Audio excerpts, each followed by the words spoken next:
Bonjour à tous et à toutes.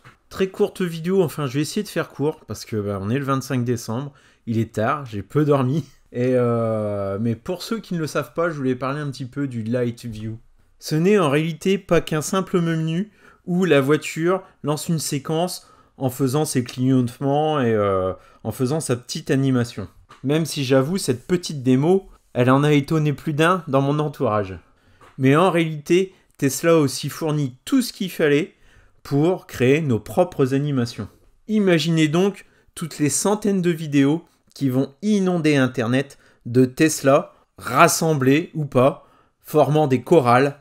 Enfin, on peut s'imaginer plein de choses et c'est ce qui va se passer. Beaucoup vont créer des séquences, les partager, et puis, ça c'est de la pub gratuite, hein. Et là, c'est complètement confirmé, hein. C'est la voiture que le geek a absolument besoin. Alors je vais pas complètement rentrer dans les détails, hein, parce que là j'en ai pas le temps. Et puis d'autres le feront très certainement mieux que moi. Mais en gros, il y a un GitHub qui a été publié par Tesla avec toute une procédure, un mode opératoire. C'est en anglais bien sûr, mais assez simple à suivre, bien détaillé. Donc il y a un petit logiciel à télécharger, ce que je viens de faire. Je lance l'installation. Il y a aussi quelques petits paramètres par défaut à mettre.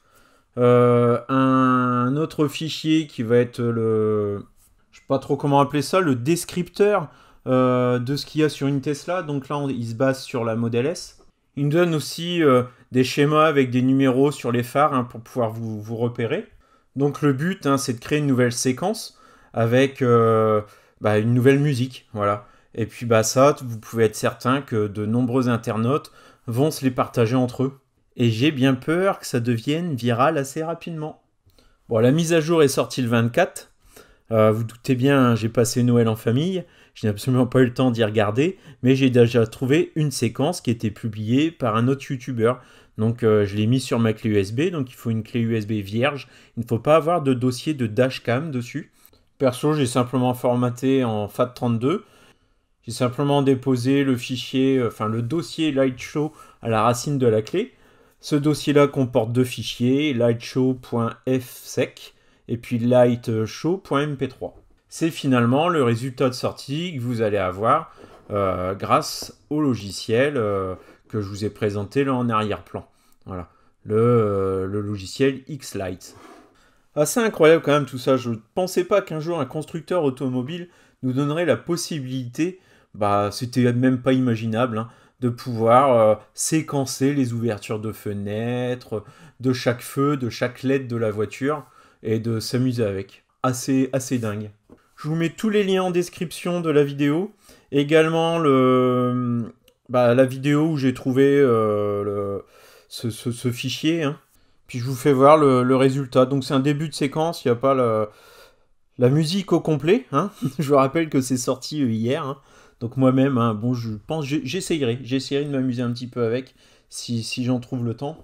Bon, c'est une bonne chose de cette mise à jour, même si au final ça sert à rien, faut quand même se le dire, hein. Par contre, la V11, bon, c'est sûr, elle apporte des nouveautés, des nouvelles fonctionnalités, mais de mon côté, je trouve que l'interface utilisateur, c'est peut-être que je suis réfractaire au changement, hein, mais je la préférais avant. Il y avait pas mal de boutons de contrôle qui étaient bien plus accessibles que dans cette nouvelle mise à jour. Donc il y avait l'euphorie de l'arrivée de la mise à jour, mais là j'ai roulé 300 km avec depuis. Je suis un petit peu plus réticent en fait.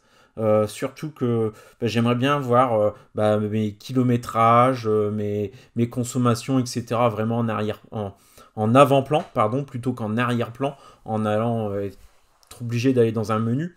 Et puis pas mal de boutons aussi, le changement de profil, pas mal de petites choses qui nécessitent de faire deux clics, alors qu'avant ça se faisait intuitivement avec un seul clic. Donc je suis un peu déçu, moi. On va sûrement s'y faire, hein. J'espère juste que sur certains points, Tesla fera marche arrière. Tiens, le temps qu'on y est, si vous voulez voir, voilà la différence entre une modèle 3 qui a ce qu'on appelle les phares Matrix, donc matriciels, ils les appellent, donc avec des LED projecteurs lampes et réflecteurs lampes.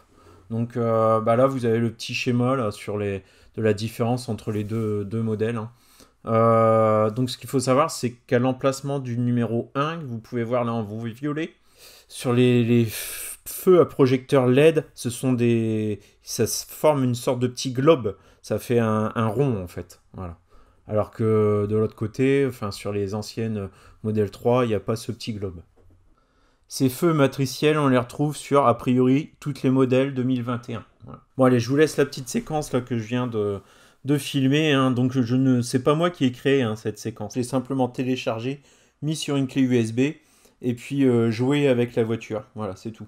Je vous mets le lien de la vidéo de là où je l'ai trouvé en description. Je vous laisse. Bonne fête de fin d'année. Bonnes vacances pour ceux qui en ont entre Noël et Nouvel An. Allez, ciao et à bientôt.